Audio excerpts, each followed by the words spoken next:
And we should also cover the failure reasons for the test, so things that can cause us to fail the road test. So for skills, it's pretty much any combination of these skills. If it's repeatedly shown that we don't have a particular skill, then it can cause a road test failure. So what it says is inability to meet the minimum criteria for the driving skills listed in each of the core competencies: observation, space margin, speed control, steering, and communication. So again, it depends on the mistake that was made. So for example, if every time you're coming up to make a right turn you don't shoulder check, then that's telling the examiner, hey, they don't have this skill yet.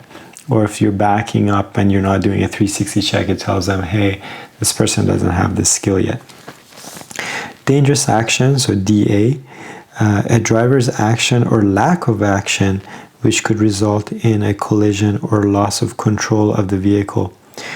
Driver, examiner, or other vehicle must take action to prevent collision. So if the examiner has to say, hey, watch out, don't go, watch out for that car, slow down, be careful, any of those things is a dangerous action, and that will result in the end of the test.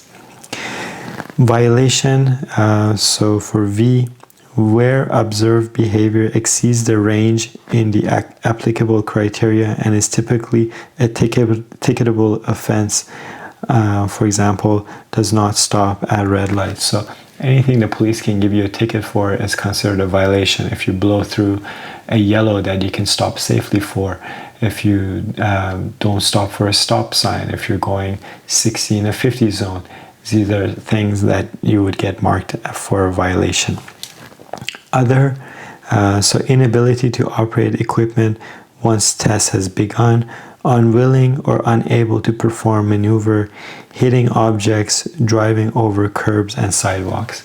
So pretty much if your vehicle is hitting objects, it will get marked as other. So whether you bump the curb as you park, or you clip the curb on your turn, or you just say, for example, I don't know how to do a 3-point turn, then that can get marked as other. So now you have a better understanding of what the road test involves.